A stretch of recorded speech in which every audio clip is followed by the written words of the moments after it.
Louisiana Beer Reviews looks at French Broad Anvil Porter English Style Ale.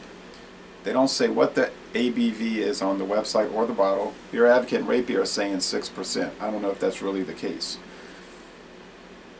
What are the ingredients? I don't know that either because their website is not too descriptive. It's just basically saying this is a really good beer. I've had a few beers from this company before in North Carolina. I mean, the company's in North Carolina. Sorry for the bad sentence structure. I've had them in Louisiana. They do sell them in Metairie in New Orleans for the last 2 years. I've found that their quality control and their consistency level is questionable, let's say. Their beers have a strange aroma and flavor. They don't seem to fit the style. I'm not saying they're bad per se. They're just really weird. There are a few video reviews for this beer, not many. I'll try to watch those. I'm trying to get through all the Lagunitas Sucks videos, and there's over 70. That'll probably take days.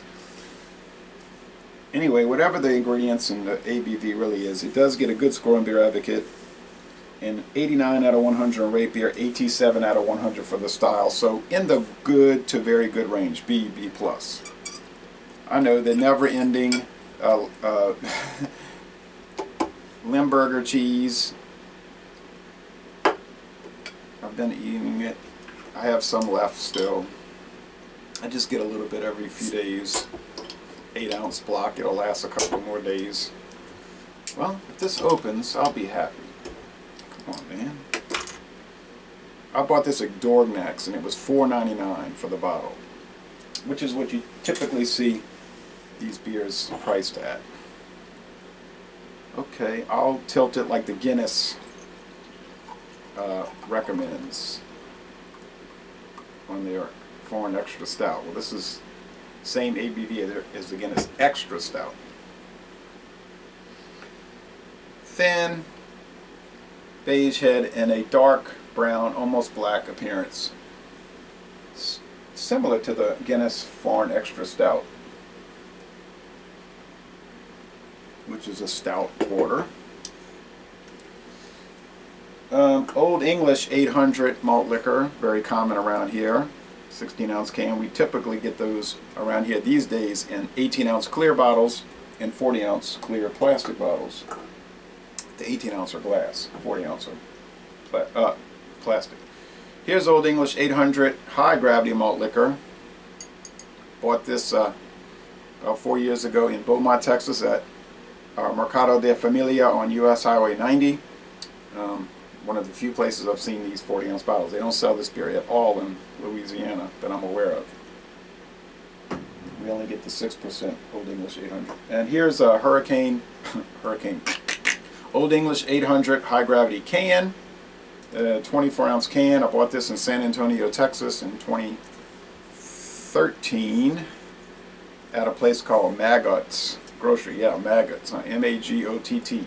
Could be pronounced Magot or something. It's on Commerce Avenue, the old US 90, downtown San Antonio, right around the corner from the Alamo Dome. Very interesting grocery store. You could almost do a video on that. Old wooden floors, plank floors. Inner city grocery. They have their own meat market. It's an oddity. That thing could have been open 80, 90, 100 years. I don't know. But I did find that there for $1. That can. Alright, to the beer. Push the cheese away.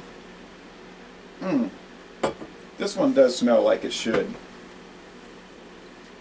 Now this company has a triangle, a wave, and the sun. Now that is telling me either they're Freemasons or it's representing the mountains of North Carolina with the sun coming up over the mountains and the waves, the seashore of North Carolina. Because in North Carolina you get flat land next to the sea, some hills in the Piedmont, and then mountains in the west.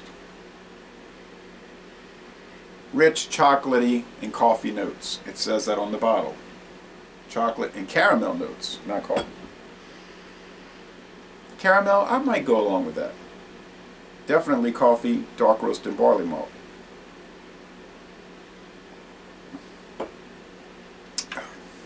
Getting some of that cherry that we got in the Guinness Foreign Extra Stout, that you'll get to some extent in the Extra Stout.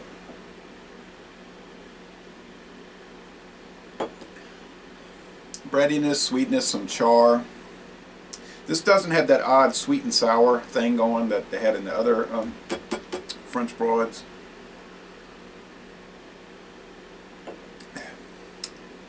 It is a little watery, though, more watery than what you would expect in a porter, I think. There's some powderiness in the mouthfeel. It's sweet, chocolatey, coffee. I wouldn't have thought caramel, but I guess in the background, yes. The finish is powdery dry. It's easygoing. It's refreshing. It really is refreshing. I was kind of thirsty. Now, does this... it's still rich in the aroma.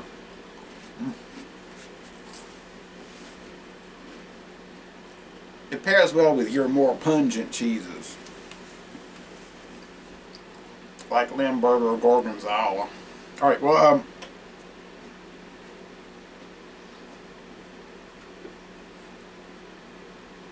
but there's no date on the bottle. Put the date, guys.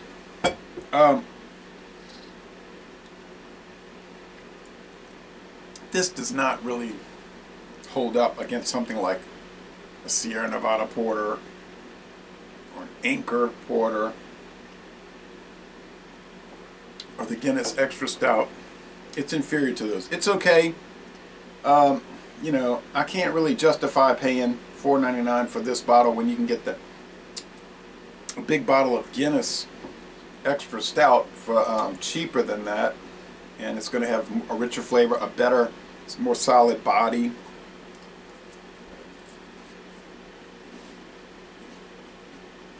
It's going to be obviously a higher quality. The consistency level is going to be incredibly higher. You know, their quality control is the best in the world.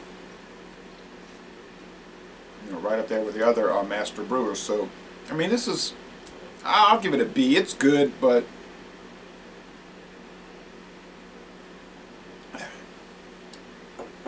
there's a lot of, you'd have to really drink it to pick up the flaws, and I'm not really good at describing it, but it's kind of like,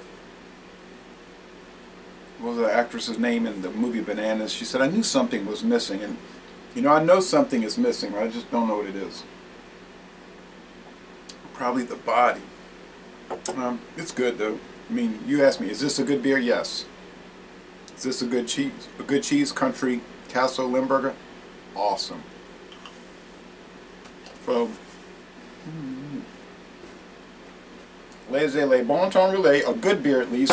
And I'm going to end this review by saying, y'all come on down to Baton Rouge and go to a Louisiana State University Tigers basketball game.